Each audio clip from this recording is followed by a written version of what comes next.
ago, CNN's Chris Cuomo was diagnosed with coronavirus, where he would heroically quarantine himself to his basement in the Hamptons and give us live updates on how he's dealing and battling this illness. He would tell us of his night rigors that caused him to chip his tooth. He would talk about how he's lost 13 pounds. He would tell us of his hallucinations of his late father. In an interview with Sanjay this week, he told us how he's got a fever he just can't shake. He would tell us how he's so fortunate to have the means to be able to completely self-isolate and get through this illness. As it turns out, Chris Cuomo was spotted in the Hamptons with 2 adult females and 3 children. Now, since Chris Cuomo is married with 3 kids, we could only assume that this was his family he was with.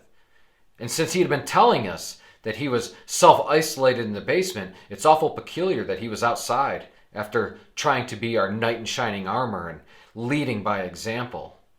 Now, as it turns out, just 2 days ago his wife was diagnosed with coronavirus.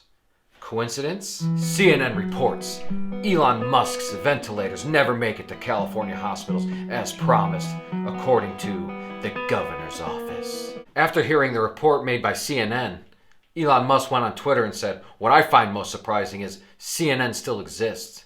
He then followed it up with a series of tweets showing all the hospitals and doctors thanking him for the machines he delivered as promised. He then showed a detailed list of how many machines and where they went. Now, when CNN got that bogus story from the governor's office, did they bother fact-checking it? No, they didn't. They just reported it as news like they always do.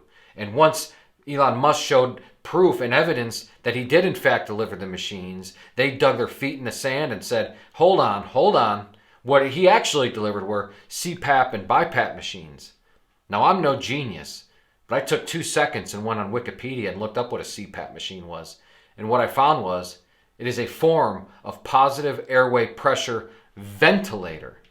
Now, it's no surprising that CNN wouldn't actually research a news story, that they just throw everything out as news. But, I mean, come on. The guy's out there trying to provide a lot of good and help people. He's actually putting his money where his mouth is.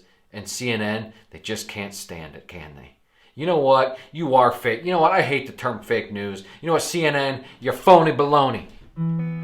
MSNBC's Chris Hayes took to Twitter to echo a theory made by many that Donald Trump grossly overpredicted the coronavirus death toll. So when the numbers came in, and it came in an emphasis only tens of thousands of deaths, he could take a victory lap and pat himself on the back. Now, this is a claim I've heard made by many lately, and I find it shocking, because these are the same people saying, Donald Trump's a moron, the guy's an idiot. Yeah? You're accusing him of this multi-level, multi-tier plot to get reelected. Well, which one is it? Is he a bumbling idiot or an evil mastermind? But what's really shocking is Donald Trump's not the one coming up with these numbers. In late March, Dr. Fauci said he predicts 240,000 deaths from the coronavirus. Now, unless you think Fauci's just some government shill, maybe you're right. But we just saw in a press conference when the reporter asked Fauci if he was being pressured and influenced by Donald Trump, he really got angry and fired back at the reporter. So to you, Chris Hayes and MSNBC, I say, you phony baloney.